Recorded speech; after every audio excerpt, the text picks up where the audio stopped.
Right, World Book Day. I've decided to read a story that Year 6 are going to be looking at when schools reopen in a few days' time. And my story is called The Great Kapok Tree, A Tale of the Amazon Rainforest.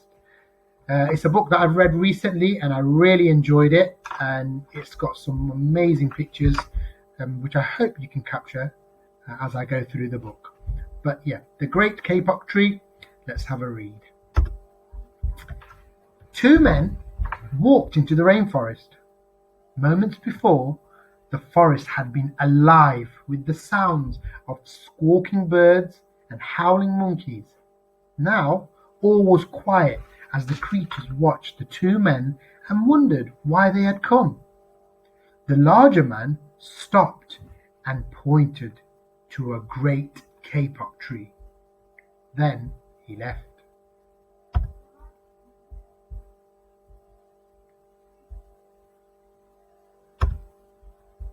The smaller man took the axe he carried and struck the trunk of the tree. Whack!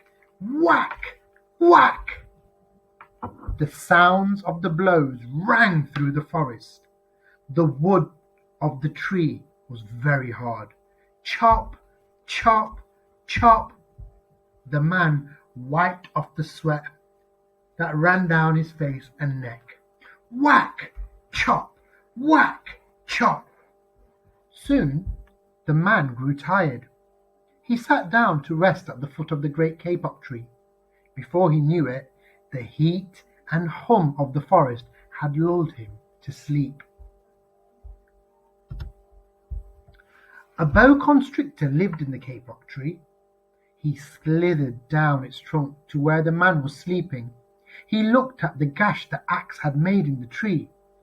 Then the huge snake slid very close to the man and hissed in his ear. Senor, this tree is the tree of miracles.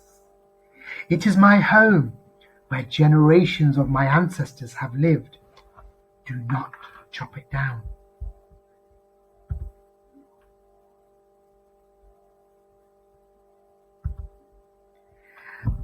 A bee buzzed in the sleeping man's ear. Senor, my hive is in this kapok tree, and I fly from tree to tree and flower to flower collecting pollen. In this way, I pollinate the trees and flowers throughout the rainforest. You see, all living things depend on one another.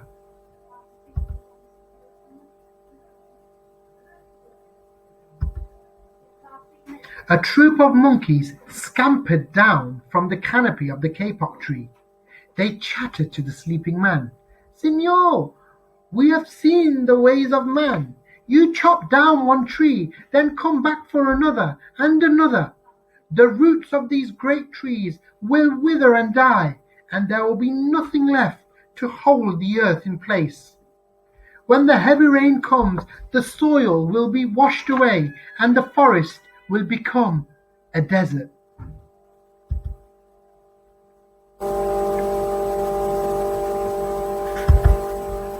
A toucan, a macaw, and the cock of the rock flew down from the canopy. Senor, squawked the toucan, you must not cut down this tree. We have flown over the rainforest and seen what happens once you begin to chop down the trees. Many people will settle on the land. They set fires to clear the underbrush, and soon the forest disappears. Where once there was life and beauty, only black and smouldering ruins remain.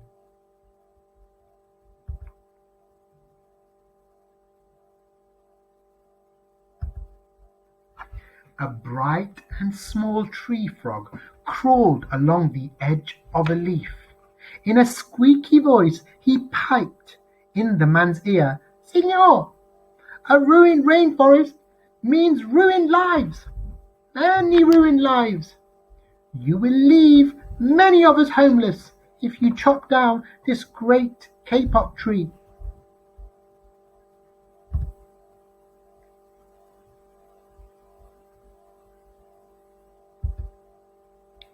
A jaguar had been sleeping along a branch in the middle of the tree. Because his spotted coat blended into the dappled light and shadows of the understory, no one had noticed him. Now he leapt down and padded silently over to the sleeping man. He growled in his ear, "Senor, the kapok tree is home to many birds and animals. If you cut it down, where will I find my dinner?"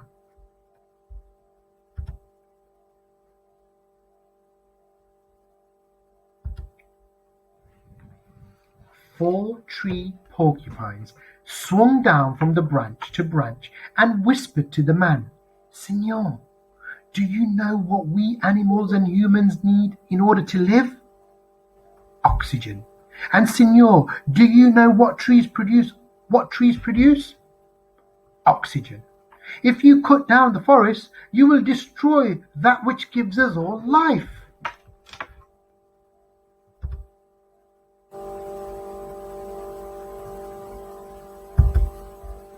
Several anteaters climbed down the kapok tree with their young clinging to their backs. The unstriped anteater said to the sleeping man, "Senor, you are chopping down this tree with no thought for the future, and surely you know that what happens tomorrow depends on what you do today. The big man tells you to chop down a beautiful tree. He does not think of his own children, who tomorrow must live in a world without trees."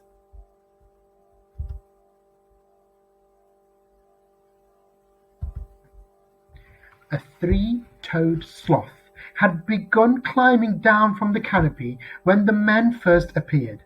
Only now did she reach the ground. Plodding ever so slowly over to the sleeping man, she spoke in her deep and lazy voice, "Senor, how much is beauty worth? Can you live without it? If you destroy the beauty of the rainforest, on what would you feast your eyes?"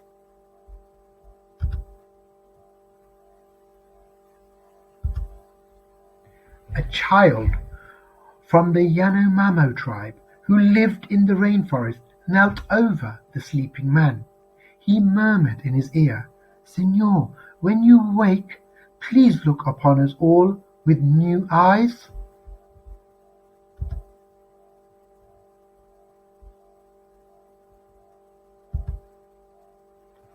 The man awoke with a start. Before him stood the rainforest child, and all around him staring were the creatures who depended upon the great kapok tree. What wondrous and rare animals they were!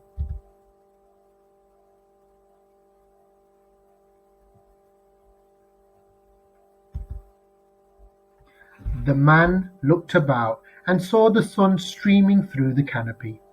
Spots of bright light glowed like jewels amidst the dark green forest. Strange and beautiful plants seemed to dangle in the air, suspended from the great kapok tree. The man smelled the fragrant perfume of their flowers. He felt the steamy mist rising from the forest floor, but he heard no sound, for the creatures were strangely silent.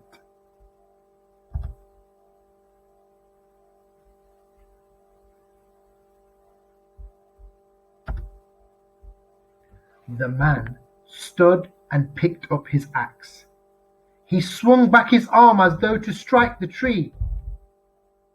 Suddenly, he stopped. He turned and looked at the animals and the child.